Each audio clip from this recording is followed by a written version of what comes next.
2021년 8월 27일 선목교회 중고등부 말씀 묵상입니다. 기도로 나아갑시다. 고마우신 하나님, 오늘도 주의 말씀을 묵상하게 하시니 감사합니다. 말씀을 바라보며 나를 인도하시는 하나님의 은혜를 바라보게 도와주세요. 예수님의 이름으로 기도합니다. 아멘. 오늘 묵상할 말씀은 사도행전 21장 17절로부터 26절까지입니다. 예루살렘에 이르니 형제들이 우리를 기꺼이 영접하거늘 그 이튿날 바울이 우리와 함께 야고보에게로 들어가니 장로들도 다 있더라. 바울이 문안하고 하나님이 자기의 사역으로 말미암아 이방 가운데서 하신 일을 낱낱이 말하니 그들이 듣고 하나님께 영광을 돌리고 바울더러 이르되 형제여 그대도 보는 바에 유대인 중에 믿는 자 수만 명이 있으니 다 율법의 열성을 가진 자라.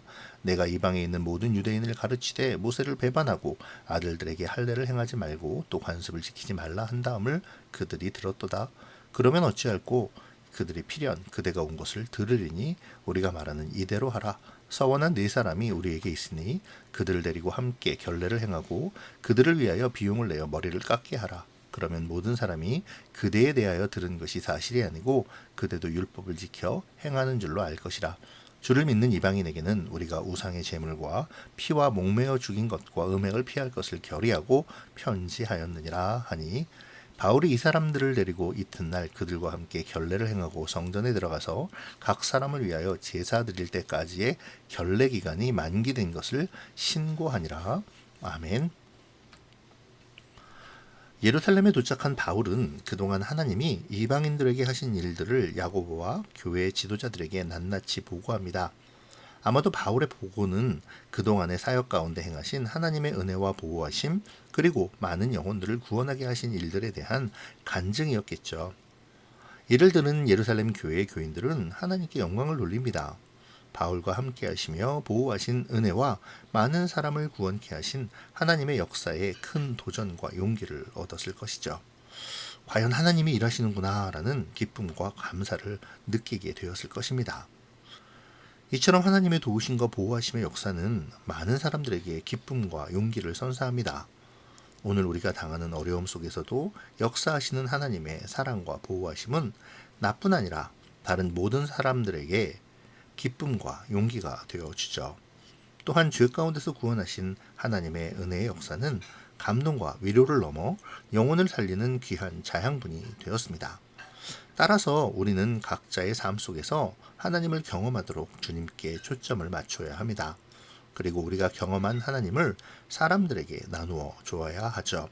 날마다 말씀을 묵상하며 새롭게 깨달은 지혜와 말씀으로 살아갈 때 인도하시는 하나님의 은혜를 다른 사람들에게 나누는 것이 하나님의 영광을 나타내는 길입니다. 바울의 보고를 들은 야고보를 비롯한 교회의 지도자들은 당시에 바울에게 있었던 유대인들의 오해를 말해줍니다. 그 오해는 바울이 율법을 지키지 않아도 된다고 가르친다는 것이죠.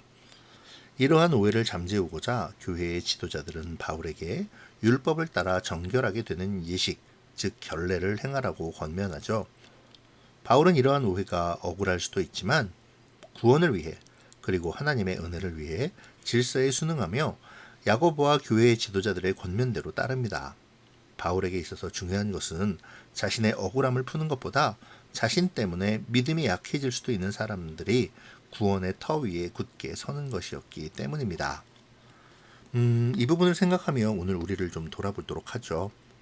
우리는 억울한 일을 당할 때 무엇을 생각하나요? 억울한 일을 푸는 것은 중요합니다. 나 자신을 방어하고 정당하게 나의 권리를 찾는 일이니까요. 하지만 그것에 앞서 하나님께서 나에게 무엇을 요구하시는지 또 무엇을 하려 하시는지를 살피는 것은 더 중요하죠. 왜냐하면 그 일을 통해 하나님께서 하나님의 사랑과 은혜 그리고 보호하심과 이루실 일들을 보여주시기 때문입니다. 오늘 억울하게 어려움을 당하고 있나요? 잠잠히 하나님께 나의 억울함을 말해보세요. 하나님 도와주세요 라고, 하나님 나의 억울함을 돌아보아 주세요 라고 기도해 보세요. 그리고 이 일을 통해 일하시는 하나님의 음성을 들어보기를 원합니다. 그것을 통해 사람들에게 은혜를 끼치고 구원하시고자 하는 하나님의 뜻을 발견하게 될 것입니다. 그렇지 않다 하더라도 하나님의 도우심의 은혜를 경험할 수 있을 것입니다. 자, 이제 질문에 답하며 오늘 말씀에 한 걸음 더 가까이 가봅시다. 나는 하나님의 도우심과 보호하심의 은혜를 경험하고 있나요? 있다면 그것을 사람들에게 전하고 있습니까? 내가 최근에 오해를 받은 일은 무엇인가요? 그 일을 구원의 관점에서 보며 내가 적용할 것은 또 무엇일까요? 기도로 마치겠습니다. 고마우신 하나님, 오늘도 말씀을 묵상하게 하시니 감사합니다. 저의 고난과 죄 가운데서 하나님이 구원하시고 보호하신 은혜를 생각하게 하시고 그 일을 다른 사람들에게 전하기를 주저하지 않도록 도와주세요. 또 제가 어려운 일을 당할 때나 억울한 일을 당할 때에 그 일을 하나님의 관점에서 바라보고 말씀대로 적용하도록 인도하여 주세요. 예수님의 이름으로 기도합니다. 아멘. 오늘도 주님과 함께 복된 하루 보내세요. 사랑하고 축복합니다.